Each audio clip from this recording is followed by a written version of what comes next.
Good morning and welcome to day 2 of the 2021 Great Lakes Regional Championship in beautiful Westchester Township, Ohio at the Voice of America MetroPark.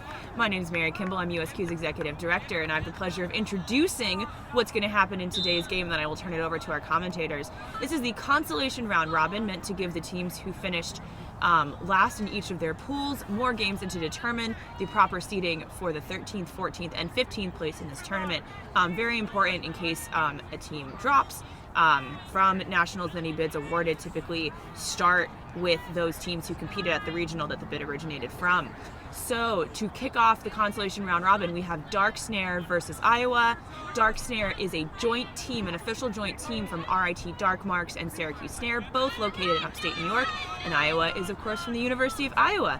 And I will turn it off to our commentators for today's game. We have Scott Rain of Chicago United and Matt Dwyer of Ohio Apollos, also the Great Lakes Regional Coordinator for USQ. Good morning. Morning, Mary. Thanks for having us. I now just made the connection of Dark Snare's combined name. It makes sense. Well, it's okay. It's still early, Scott. Good morning to you, too. It's a frosty morning here at Voice of America Park, as it was yesterday, although now, because of daylight savings, we're actually starting when it's light outside, so that's a plus. But don't be fooled by the frost on the ground and our breath being seen in the air. The action is definitely heating up here. That was clever. Well said. It's actually supposed to be a little bit warmer today. We might even get into the low 60s by 3 o'clock. Ooh. Balmy. I'm excited for it. Yeah, balmy. Bring out the shorts and tanks. Our head referee, Jeanette High, getting the team's starting cadences, will be off here in a moment. Dark Snare attacking left to right in the orange, and Iowa right to left in the black.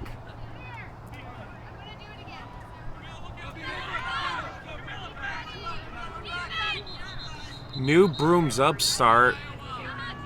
Teams have a choice of starting off with bludger control or the quaffle. Dark Snare has elected to start with bludger control, and the Hawkeyes will start with the quaffle, and they are bringing the quaffle up right to left.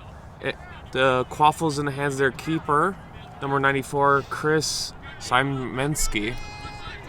Got a deep pass behind hoops. They're getting wrapped up by number 23, Avery Olivar.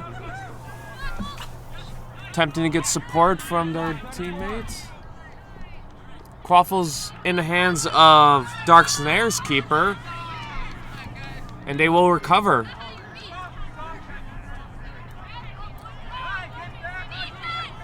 Dark Snare maintains bludger control.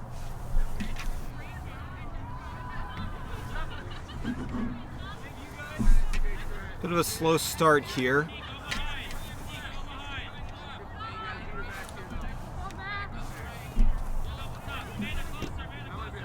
Good beat by Dark Snare beater.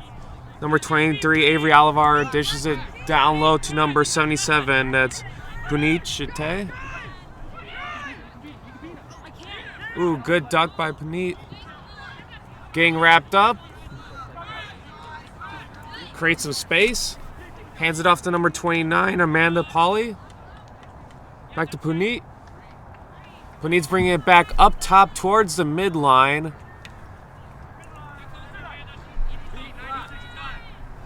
Some good defense by the Hawkeyes. Ooh, bobbled pass. Beat by the Hawkeyes. Missed beat by Dark Snare. Another good beat by the Hawkeyes, and they recover. Good defensive stand there by Iowa. Patient defense. They didn't allow any driving. It wasn't necessarily physical in their stops. It was more of just cutting off any lanes for driving, and Dark Snare did not look very confident in being able to break through defenders. And in the mix of the chaos, the Hawkeyes are able to get bludger control out of it. Beater pair for the Hawkeyes are number 56, Connor Flynn, and number 13, Bree Benet. Great interception there. Dark Snare's on a run. Punit gets wrapped up, is beat. Quaffle's recovered. Ooh, fast break opportunity for the Hawkeyes. What a rip by number 96.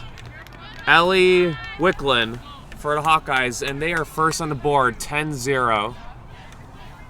Looked to be a bit of a trip on that tackle there, but the head referee was right there, so I guess it looked clean from her perspective.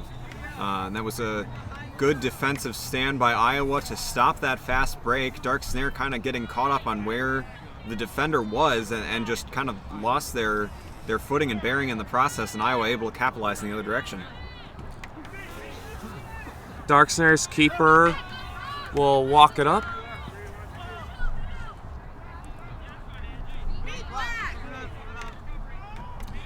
Good beat by number 25, Angelina, for Dark Snare. Misbeat by Dark Snare's number 98, Josh Anglum. Did some snitching for the tournament yesterday. Iowa recovers. Good defensive recovery there. I think Dark Snare is starting to probe that backside of the defense. You saw that inside cut by their chaser. They tried to feed her. Unfortunately, too many defenders in the way. But if they can find that pass and find that chaser directly in front of the hoops, then that's a goal.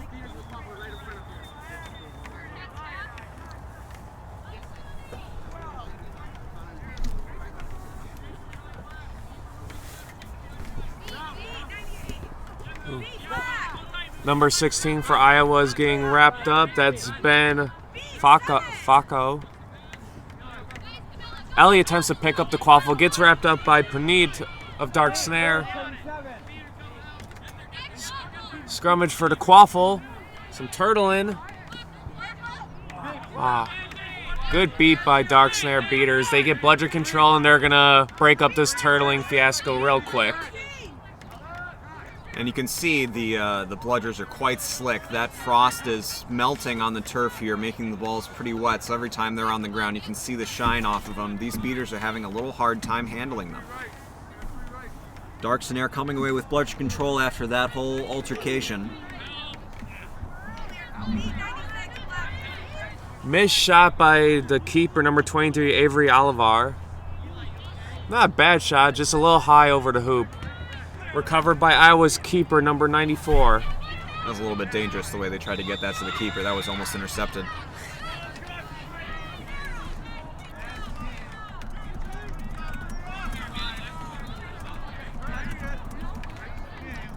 Dark Snare has bludger control. Iowa walk the quaffle up. No need to rush into bludger control.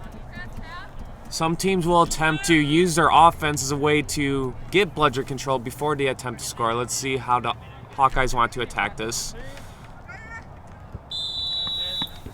Great goal by number 94. Yeah, that is Chris, the keeper for the Hawkeyes. They don't get bludger control out of it, but they get the bucket. Well, and you were saying yesterday, Scott, it seems like a basic point, but it seems like teams have to rely less and less on having bludger control to be able to score. Yeah, so some teams are noticing what their defense is doing. Not all defenses are ready to give up their bludger control and then not use it. And to hold defenses accountable, we're just going to go score until you use it. Why not take the point? And right now, that's paying off for the Hawkeyes. They're leading 20-0. Bludger control is only useful if you use it.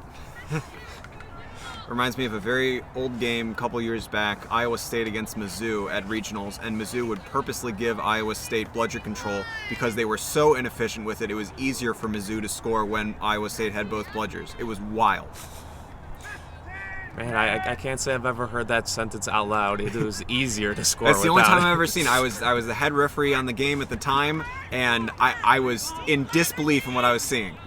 Man, some great bludger play by Dark Snare. And they force the out-of-bounds turnover. Number 1 for Iowa, Grayson Block will recover the lone third bludger. Dark Snare has quaffle and bludger control.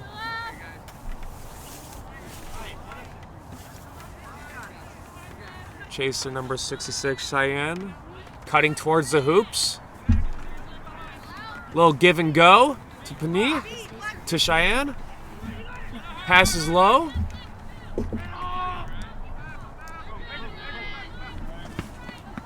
Missed opportunity for Dark Snare. The Hawkeyes will recover. But Dark Snare still maintains bludger control.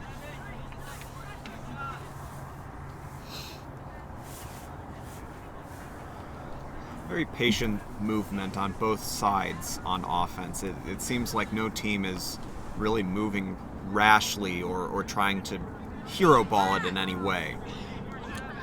Yeah, that's good discipline on these teams, trying to set up an offense, move the ball around. Good. Ooh, that looked good over here, but I'm not over there where the rest have better view of the goal. It was high and wide. I think it bounced off the outside of the upper left side of the hoop. That attempt was by Iowa's number 16, Ben Falco. We've got a stoppage here. We'll see what that's about. Whenever there's a stoppage of play, there's a whistle blown and brooms are down. Lets everyone know we are going to stop moving until we figure out how we want to proceed. I think that last offense by Iowa there was kind of indicative of their strategy, which is try and find one single open person and just whip it to them and hope that it works. Like the keeper basically skyhooked it to him in the middle of the field. I mean, he was open. That's the thing, is Dark Snare was not marking that chaser directly in front of the hoops in the middle of the key. So, like, he should have been able to score that. It was just a bad shot. But, you know, I guess if that simple of a strategy will work for you because the defense is allowing it, then go for it. Good drive by Dark Snare's keeper. Good strip by Iowa. That is number 96 with the strip, Ellie Wicklin. And Dark Snare with bludger control just sitting at the midfield, and now at a misbeat loses bludger control, not even able to help their chasers out in the big pileup. It seems like Dark Snare wants to be very, very conservative with these beaters.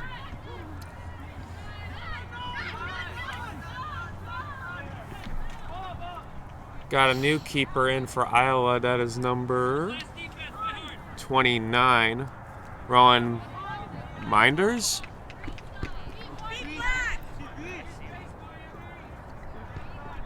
And there's that pass. And now they've got a second pass.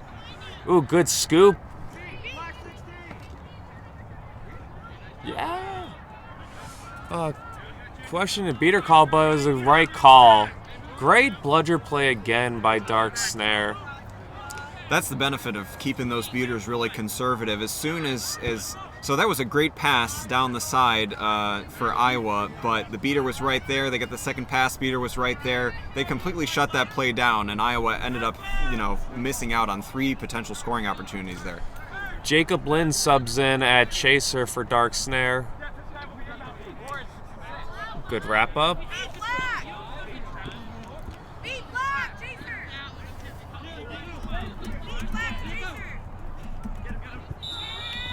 Goal is good for Dark Snare. That was Jacob Lynn on the score. Score is now 10-20. The beater pair of William and Amanda are doing really, really well for Dark Snare right now. That is number 8 and number 29 for Dark Snare. Keeping bludger control, giving their offense a chance, and they get the bucket for it.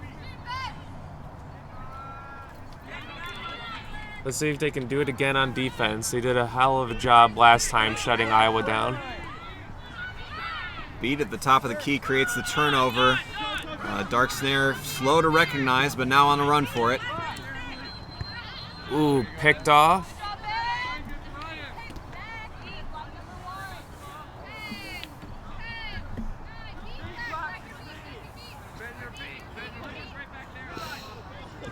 It's a major scrum.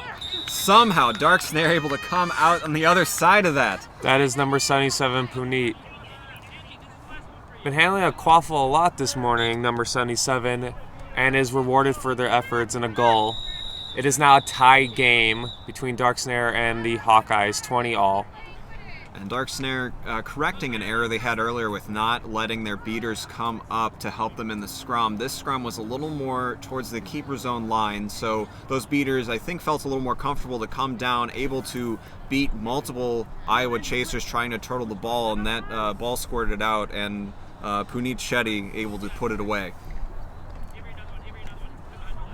Good wrap by number 5, Jacob Lynn for Dark Snare. Quaffles out. Recovered by Iowa, number 96. Kind of an ill-advised pass there. Such chaos. Lynn comes away with it. Jogging it up. Looks like we're going to get some beater subs. They do not have beater support. Not phased by it. They get the score anyway. That's from Jacob Lynn, number 5. And I think this is some sort of a spark that Dark Snare is looking for, because Iowa's not doing a great job at wrapping up all the time. So if Lynn is able to just run around the defenders, if they're not going to wrap him, then he's got the free reign to score. Iowa will use a timeout. Score is 30-20 in favor of Dark Snare. So while we have this timeout, let's take a look at how these teams fared yesterday. Unfortunately, because we're in the consolation round, it was a little bit of a rough day for both of them. On the Dark Snare side, they ended up playing Penn State, Blue Jay Quidditch, Michigan State, and Michigan. Scoring a decent number of points, though, keeping a lot of these games relatively close. 125-70 against Penn State, 190-115 against Blue Jay, 145-80 against Michigan State, and 135-80 against Michigan. That last one is the most surprising to me. Michigan looking like a very strong team. They went undefeated yesterday. That score is fairly close. On the other side of the things, Iowa yesterday playing Creighton, Ball State, Illinois, and Bowling Green. That first game, Creighton 210-20. Creighton is, of course, the Midwest Regional Champion, coming over here to the Great Lakes. That was a rough match for them. 150-90 against Ball State, 210-105 against Illinois, and quite a high score. And then finally, versus a very young Bowling Green squad, 165-120. Of course, Iowa losing all of those. Looking at those scores, though, I'm pretty impressed with Iowa's ability to keep that game close with Ball State. Ball State, one of the more recognized names in the Great Lakes region. And they're looking good. And I had a chance to talk to Peyton of Iowa earlier. I know they're hurting for numbers and just injuries. Herself is out due to an ankle injury. So I know that's factoring into how the results panned out, but they're still here playing fairly well against Dark Snare. They're still very much in this game despite the 10-point deficit. Well, and it's only 13 minutes. This is not necessarily a bad place to be for either team. Oh, not at all, not at all. This is anyone's game at this point. Score very close at 30-20. Little give and go by Iowa. Long pass. Great positioning. Woo! We're going to have a stoppage of play. There might have been a beat before the goal. Was that 96 with the assist or 7? The assist would have came from Iowa's keeper, and the goal, I think, came from number 96, Ellie Wicklund of Iowa. Yellow card! Orange 66, back contact, time is negated by good goal. All right, so that is a penalty on number 66. That's Cheyenne Monzel. The penalty time negated by the goal. So now that ties it up. 30 all, and Dark Snare will start with the quaffle. Appreciate Jeanette's high professionalism and energy, letting everyone know what the card's for and what the penalty means. Jeanette's great. Love Jeanette. Good friend of mine. Look at 99 taking it up the side, just driving through the entire of Iowa. That is Jarek. Pothorsky. I mean, that is the right move right there. We saw it a little bit earlier with Lynn being able to drive in and just dunk. And hey, if Pothorsky can just get through him without getting tackled to the ground, then, why not? If that's going to work, then that's it. That's your offense. That's what works. It also helps when your Iowa beaters are not actively ready in the play. I saw one of them just getting a loose bludger, and there's no way they were going to get there in time. Dark Snare takes the lead 40-30. And they have bludger control going on defense.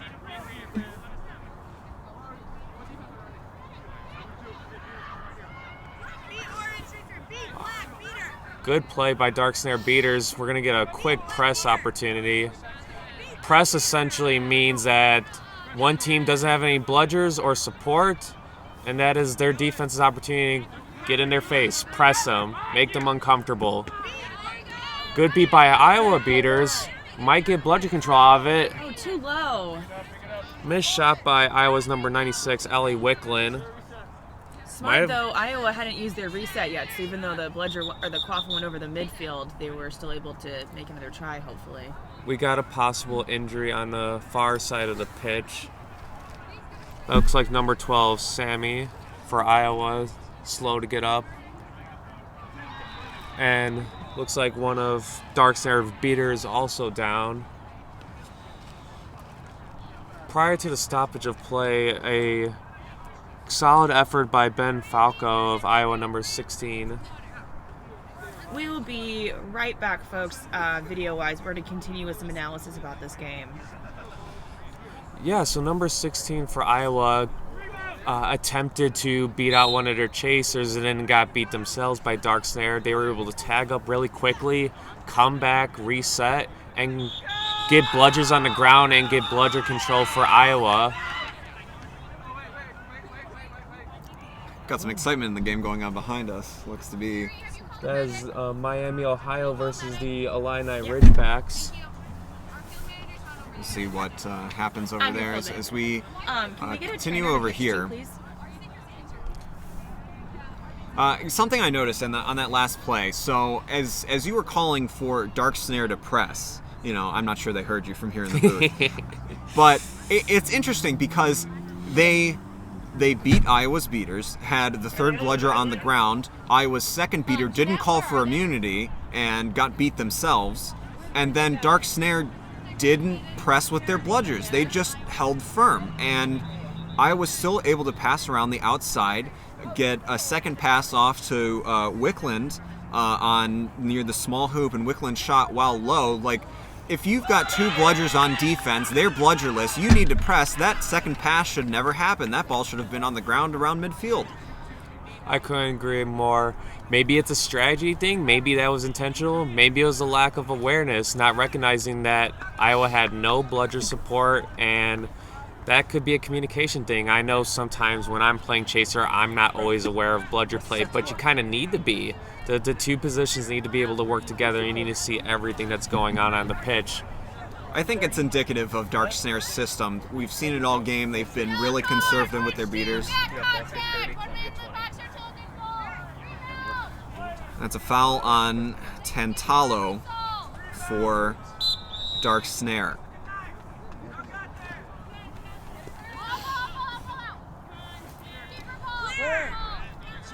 Number 99, Jarek, will recover the quaffle for Dark Snare. Iowa unable to capitalize on the power play against only one beater. He should have brought both bludgers forward. The other third bludger was on the ground in midfield. Dark Snare has one bludger but one beater. Let's see how Iowa can take advantage of Dark Snare's one player down. That's the advantage to take. Take out their one beater. Oh, too low. I think that tackle might have affected the aim a little bit. Lynn gets popped at the field as Iowa streaks down. It's Minders. Got pushed a little out of bounds by number 99. Not quite out of bounds, but to the edge. Iowa chasers and keeper had the right idea. I just don't think everyone was on the same page. Dark Snare's bludger was on the far side of the pitch. They all kind of needed to go together in that moment. Instead, only a couple folks were there. Ooh, possible close kick called there. I would have called that. Dark Snare's beater's back in. That's number 2, Catherine. Jarek's driving. Shot attempt blocked by keeper. Recovered. Whoa. Goal is good. That is Jacob Lynn. That's unfortunate on Iowa's part. That was a great upfront block by Minders, and then whomever got the other end of that blocked it back into the lane of Jacob Lynn, who was able to put it through, although I believe there was technically a goaltend on Iowa's part. That was Emily Lancaster on the other end of that, unfortunately. So the goal would have been good either way, but you never want to see a goaltend. So some fantastic beater play as well. I don't know if you all caught that on the stream, but Bludger's just going back and forth with each team trying to prevent the other one from getting the third one. Dark Snares number 22, Kaylin Pricker, did a pretty good job being the one beater out there for a minute. Didn't allow Iowa to score.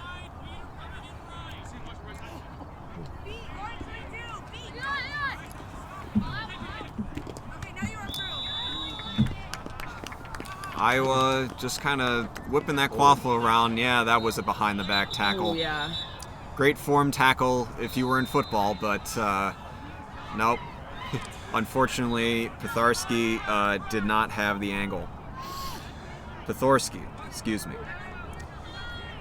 We have Jeanette High coming to clarify the call for us. Yellow card, back contact, number 99. Two-arm tackling is, of course, a welcomed new addition to the USQ rule set, but you cannot initiate contact from behind the back. If you start from the front and the player swivels and you don't re-engage and you find yourself on the back, if I recall correctly, that is not a yellow card, though. But if you start from the back, it's a card. Not sure what Iowa can do here. Both beaters out of the play. Dark Snare with bludger control.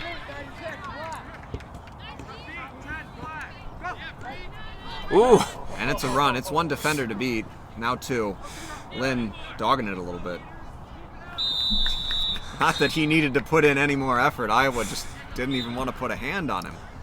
Well, that was interesting. It was a fast break, but Lynn wisely didn't sprint across the field. He didn't really need to. That was the slowest fast break I've ever seen. It was like a light jog break. Well, I mean, remember, Iowa has low numbers. They know they can be strategic and pass smart and make those goals. So if you can't go after the fast break, it might make sense to conserve your energy and wait to the next press. But we'll see what they do now with 94. I want to recognize number 98 of Dark Snare, Josh Anglam, subbing in at beater. Making that drive around the side. Are beats they going to get it in? There's that Iowa smartness that we saw earlier. Good open pass to the far side. I think that was 56 with the goal on That was Iowa. Connor Flynn with the goal. Yeah. Besides that score from Iowa, Dark Snare's Josh Engel, number 98, was doing a great job keeping bludger control, putting Iowa in uncomfortable positions, catching the bludger if it was thrown at them. They got bludger control now. Score is 60-40. Dark Snare's up by 2 scores. Oh, a fumbled pass over to number 29 on Snare, giving Iowa an opportunity for a fast break of their own, but they are getting wrapped, a one-arm into a two-arm wrap.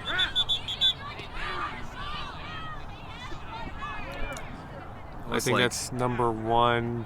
Grayson Block is down for Iowa. Looks like they were perhaps hit in the face. On the other side of the field, Iowa's keeper trying to streak it down the sideline, but it was, again, fast break without the fast break. The entire team didn't go, so he only had one receiver in the middle of the field, and that receiver was covered. Maybe that's something that we can get a little bit more into with the fast breaks. Iowa's fast breaks are one person running really, really fast with no intention of stopping or slowing down, and unfortunately, they're getting wrapped up by Dark Snare. Dark Snare's fast breaks, they're pushing the pace. They're definitely not like walking it up, but they're kind of waiting for play to develop to see what angles, what cuts can they make, and then they go and take their shot. It also doesn't hurt when you're maintaining bludger control. I think that's really indicative of what we've seen all game. Dark Snare, much more methodical, more physical, more calculated, and Iowa a little more impulsive, a little quicker, but kind of looking for more of the bang-bang play. Love your word choices. Thank you. I watch a little too much football sometimes. Football is happening today. However, very happy that we get to watch some Quidditch today. If you want to improve your commentary game and develop synonyms like Dwyer is dropping, wait, we have some more information from Jeanette High. So we do have new face beat rules now. and that one did violate it.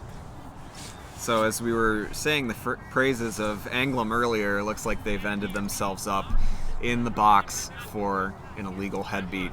And now that pretty much dead play by Iowa ends up with the Iowa chaser having the ball in front of the hoop, surrounded by two defenders, but, you know, an arm's length apart, so she's got some ability here. It is Lancaster. She's ready. So many choices in what you could do. You could just run forward, see if you can draw back contact. You can do a spin move on 22. Look at this tableau that we're looking at. Oh, and blocked at the point. That's a good block by Caitlin, number 22 of Dark Snare, and their keeper, number 23, Avery Olivar, recovers it. Good effort by Lancaster. I think next time, tuck that one and try and spin away from the defender. I misspoke. That was 32 with the good block, Kirsten Edwards of Dark Snare. The number 23 carrying around the right side for the team, passes it to the back, but there is a beater ready, passes it off to 32. So that was number 77, Puneet with the quaffle. Got off broom, attempted to pass it after being off broom, and refs clearly saw the Hawkeye ball. It happens to the best of us. Everyone should work on their squats. Number 94. Jinx. Great tackle by Puneet Shetty.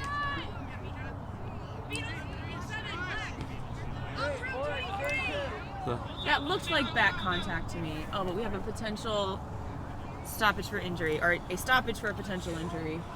It looks like injury and a foul. That was if I saw correctly, a behind-the-back tackle by Dark Snare. Wicklund was spinning around like a fiend and unable to find the hoops, but play was stopped as they lost the ball. That was a solid attempt by Iowa's quaffle line of number 96, Ellie, 94, Chris, their keeper, and number 56, Connor Flynn, doing their best when they're getting wrapped up with not much bludgeon support and just trying to keep the ball alive. Dark Snare being disciplined, wrapping up, and not letting them get as close to the hoops as possible. It looks like the keeper, Szymanski, had a bit of a tunnel vision there. The Dark Snare keeper was directly in front of the hoop. I believe that was Kirsten Edwards, just right in front of that small hoop, and Szymanski still shot on it anyways, and the shot got blocked. Meanwhile, the middle hoop and the fall hoop was open. And it looks like that was a yellow card indeed, as we predicted, behind the back contact. So Dark Snare racking up those cards a little bit. That's going to be on their keeper, Avery Olivar, number 23 of Dark Snare. Oh, pardon me. Yeah, I said Edwards earlier. That was Olivar on the block. Number 32, Kirsten Edwards, is able to walk off of their own accord. And so we will rejoin here as the teams get back to their brooms. Our score, 60-40, Dark Snare in the lead.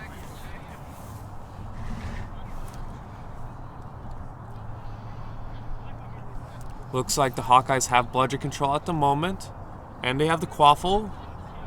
Yeah, that's good luck for Eli Wicklund in the back there because they lost the handle right as the foul was called, but they were the fouled players, so see if they can get the score here. And it looks like they pick the small hoop, and it's good. What a rip by number 96, Ellie Wicklund.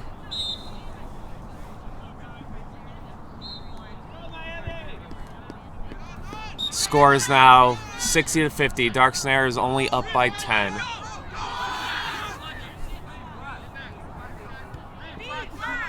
Dark Snare's bench giving him the okay to go. Iowa's not letting him, though. Puneet breaking tackles, busting loose. Connor able to shut Puneet down. Quaffle's up, keeper has it, and play will be stopped. And that is a 20-minute stoppage there after the turnover with Iowa in possession. I'm a Browns fan in football, so I'm very good at counting missed tackles because we have a lot of them. And if I was counting correctly there, Puneet Shetty just broke 4 tackles before finally being taken down. And luckily Iowa was able to recover, but he was just getting through him like butter. At the 20-minute mark, let's kind of talk about what can we expect. For those watching at home, either you're new or old at Quidditch, we got some new rule sets coming into the play now. 20 minutes means we get about a minute or two to just stop, and we're going to get into our set score way to end the game. Essentially, set score says we are going to add 70 points to the top score. Right now, that is Dark Snare with 60. And Dwyer, you can correct me if I'm wrong, 70 plus 60 is 130. I think it's been a couple years since I've taken a math class, but I think your math is sound. Sweet.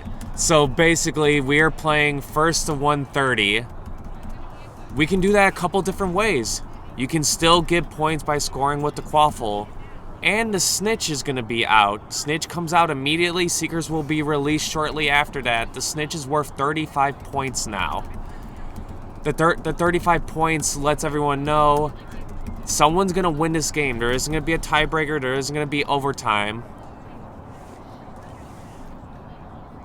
I'm interested to see how these teams are going to play this.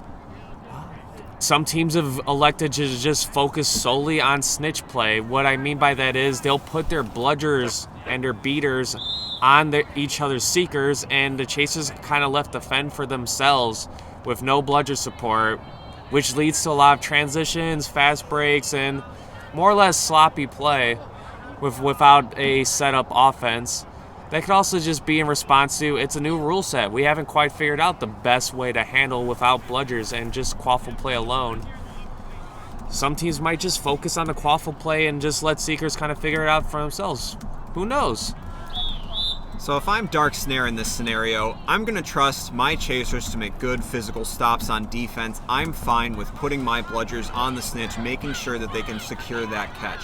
If I'm Iowa, I've got to be a little more careful with my beaters. If they're on offense, yeah, fine. If Dark Snare is able to, if Dark Snare, isn't being too aggressive with their beaters, I'm cool with putting my bludger on the snitch, giving my seeker a chance. But if I'm on defense of Iowa, with the way that their tackling has been going, they have to have that beater back in order to stop that quaffle, because if Dark Snare figures out that they can just keep on running through with Jacob Lynn and Jarek Pothorsky, then we're going to see that score rack up on the Dark Snare side really quick.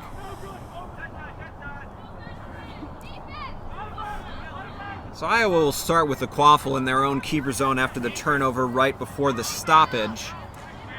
We just resumed play where everyone was left at the 20-minute mark. Snitch is from Bowling Green. Number 11. Let's see who this is. That's beaten.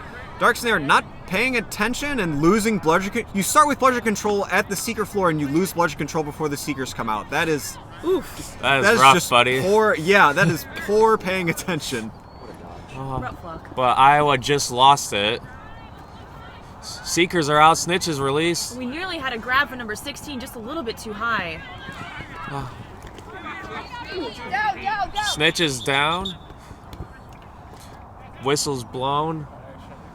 I'll admit I was paying attention to snitch play. There was a tackle at the boundary by Puneet Shetty, the keeper, and it looks like the player had stepped out of bounds, and it'll be Dark Snare ball. We'll see what the call is here from Jeanette High. And really, Iowa should be looking to drive that in. So yeah, Shetty will have the ball now in his own keeper zone, and Dark Snare comes away with it. It looks like Wickland had stepped out of bounds.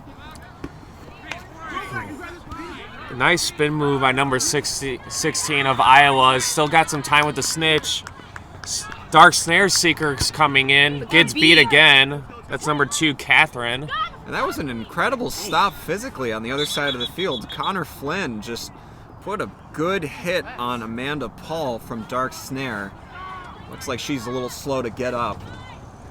Good physical stop. Still no change in score. It's still 60-50 Dark Snare. Looks like in the Seeker game, though, it's a lot of Iowa getting some opportunity, which is good for them. Iowa has maintained bludger control, so they're able to split their time. One beater on defense, one beater on the snitch.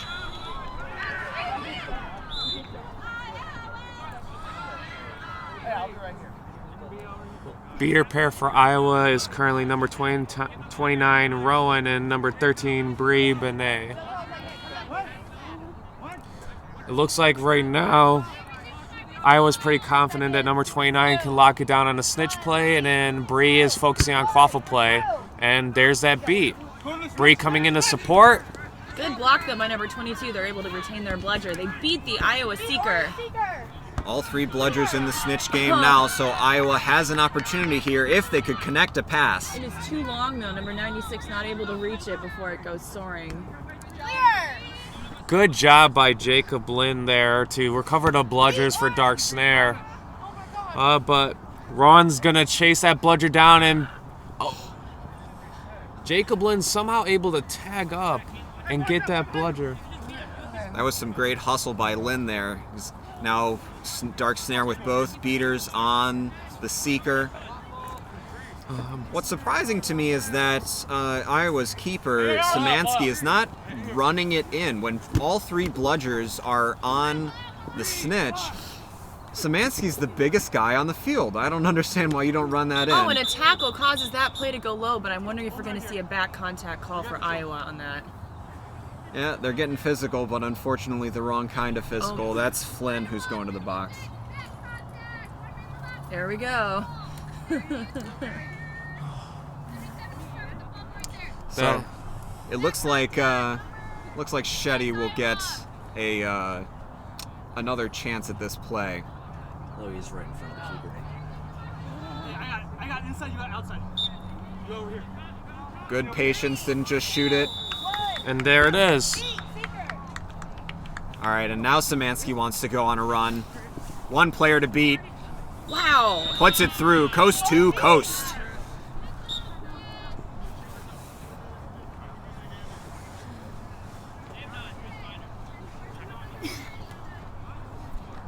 We got a new Seeker in for Dark Snare. That is number 32, Kirsten Edwards. And Dark Snare just camping those two beaters on the snitch. They really want this. And just like that, Lynn gets beat. And it looks like Dark Snare has found that driving stroke as Shetty scores another one. Iowa Seeker going for it again. And all three bludgers on the ground there for a moment. People are unable to keep bludger control for any given amount of time one way or another. Number 32 inches away from grabbing that. A very polite handback of the broom to number 32.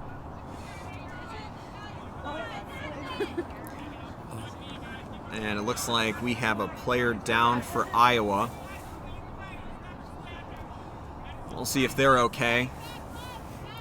Our score 80-60 with Dark Snare in the lead, and I'm wondering if we're going to see more of what we've just seen, a lot of long drives coast to coast trying to just, hero ball score on that fast break. We saw it from Shetty twice and once from Szymanski on the other side of the ball, and it's almost like he heard me from over here. Hey, you should run it in. You're the biggest guy on the field. Both teams getting a decent amount of time with the snitch. As much as Dark Snare had their beaters camped on the snitch, it looked like Iowa was able to get, just flashes. Just getting in there just for a second or two. They're getting good looks. They're getting close, but it's not landing yet. Snitch is doing a good job. The Iowa player that was down earlier, that was number 96, Ellie Wicklin. It looks like they're able to get up now. Looks like there might have been a collision with number 77. They were able to shake hands.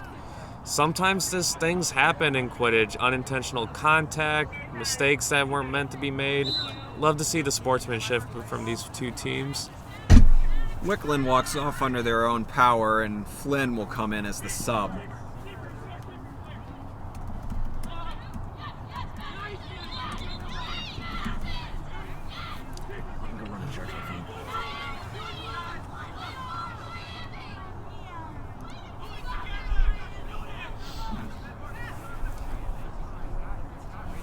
So the referees continuing the conference a little bit, seeing if there was any sort of illegal contact, anything like that. It looks like we're just waiting around for Jeanette High to come out of conference.